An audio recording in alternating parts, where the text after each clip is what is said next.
Hey guys, so here I'm going to show you how to set up your reaction digest. Actually, go ahead and perform the digest itself. The first thing that you want to make sure that you have is your calculations here for what all of your concentration should be. So I've already got this filled out and ready to go, so it's sitting right next to me to make it a little bit easier so I don't make as many mistakes, or I can cut down the chances of making mistakes anyways. I've also got a couple micropipettes ready to go. I've got all my reagents here in my microtube rack. I've got all the tips that I'm going to need, and then I've got my tabletop centrifuge sitting here as well. Okay, so those are all the things that we're going to need. I'm going to start with my actual reaction tube, and this is really important that you guys want to make sure that you label everything in a lot of detail. So with my reaction tube, here you can see I've labeled it lambda, and I'm going to cut with HIND3.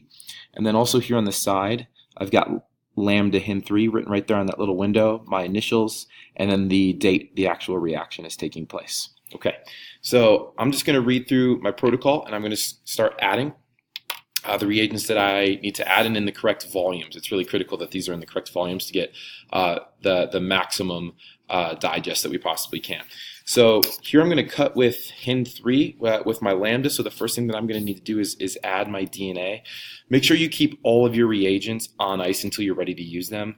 The enzyme actually isn't even out here yet because that needs to stay on ice all the time. First thing I'm going to cut with is my lambda DNA. I want to make sure that I get the appropriate amount. So here it looks like I'm going to get some 2 microliters of my lambda DNA. Okay, so I'll go and grab that.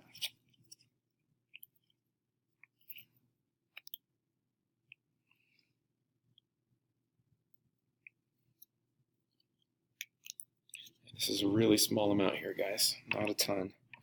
I'm going to open up my reaction tube, and your DNA can go right to the bottom of the tube.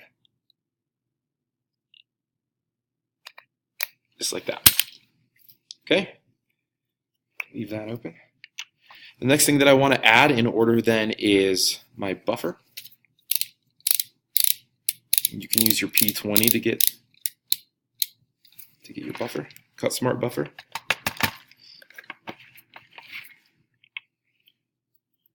Okay, and this is just going to give optimum conditions for the digest. Again, this is a really small amount of liquid. Okay, in my reaction tube, I'm actually going to put this right towards the back by the cap here. So I'm going to tilt the tube, and it should adhere to the side of the tube. Just like that. Okay.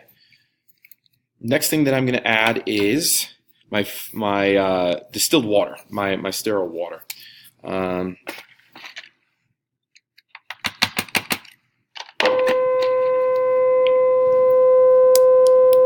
Here's my sterile water.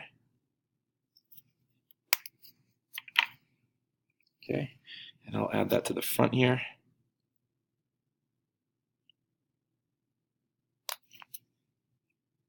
I'm going to close that up. Okay. And the next thing I'm going to do is I'm going to mix together my reaction. Just going to slap it down onto the bottom of the counter here. And then all I'm going to do to mix is just flick the tube. All right, so that's mixing all 3 of those components so far. Then what I'm going to do is use this tabletop microcentrifuge. We don't have to use the big one like Brutus for this. So I'm going to go ahead and load this up with the cap pointing towards the back here, just like this. And then I'm going to balance that out with a similar amount of liquid. It doesn't have to be exact for these little guys. Turn it on. And that's enough. Doesn't need to be any longer than that.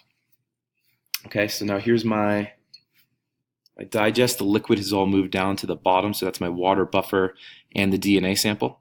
And now what we need to go ahead and add last is our enzyme. So you'll want to grab this from the freezer when you're ready for it. We keep it always in the freezer and then put it immediately back in the freezer when we're done with it. So I've kept it in my ice box right over here.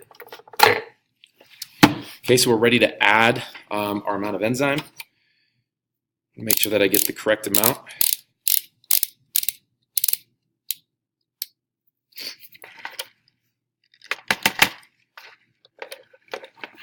You guys can see this is going to be a really, really small amount of enzyme.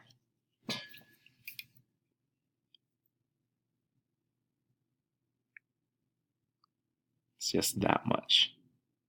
Very teeny amounts that you're working with here. Okay, put that back in my freezer box. For the enzyme, you can actually just add right to the bottom of the tube.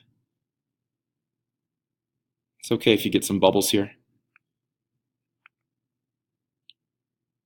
Okay. Off to the side. Take my reaction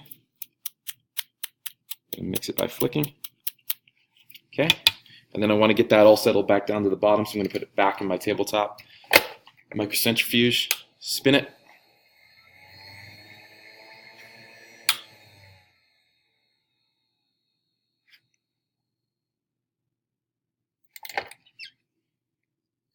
And that is a completed reaction. So that's about the amount of liquid that you should have at the bottom of your tube, really, really small. This now is ready for incubation in the dry heat block at 37 degrees Celsius. You want to make sure that obviously you get all your other digests ready to go, but as soon as you have all of your digests ready, all your tubes ready, you can pop it into the dry heat block and you're ready to go. That's it, guys. Good luck with your digests.